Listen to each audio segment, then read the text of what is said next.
Akademisi Rocky Gerung melontarkan pertanyaan perihal Undang-Undang Informasi dan Transaksi Elektronik (UU ITE) pada calon presiden, capres Koalisi Perubahan Anies Baswedan.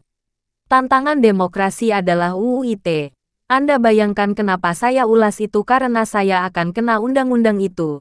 Jadi pertanyaan saya, apakah Anies akan membatalkan undang-undang itu demi saya, sahabatnya, atau demi demokrasi?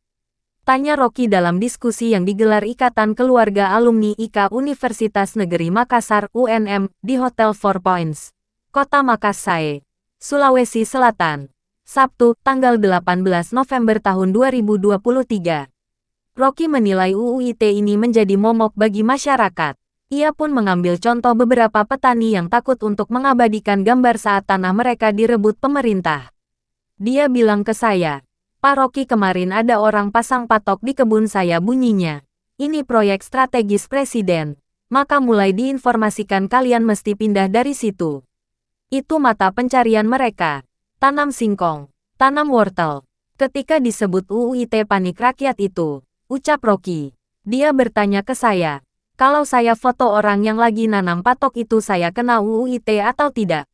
Anda bayangkan, ini publik penuh kecemasan. UU ITE bisa menghantui petani, sambungnya. Ia pun menegaskan bahwa demokrasi dalam berpendapat itu adalah jaminan bagi semua warga negara. Kebebasan berpikir menghasilkan kebebasan berpendapat, tidak mungkin ada pikiran tidak diucapkan dengan pendapat, bebernya.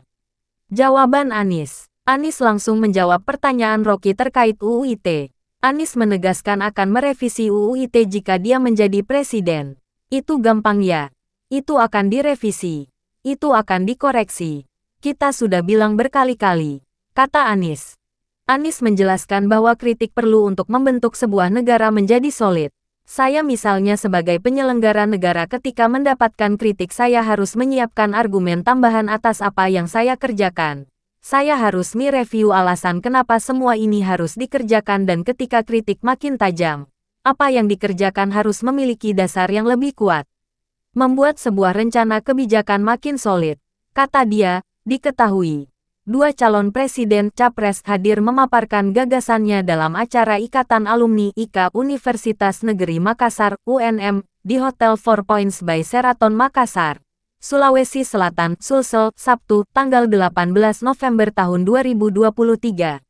Kedua capres itu yakni Ganjar Pranowo dan Anies Baswedan. Dalam acara itu, sejumlah tokoh turut hadir sebagai panelis, seperti pengamat politik Rocky Gerung, pengamat ekonomi Awalil Rizky, dan pakar hukum tata negara, Prof. Zainal Arifin Mohtar yang juga merupakan akademisi FHUGM. Terima kasih telah menonton channel ini dan jangan lupa subscribe channel ini.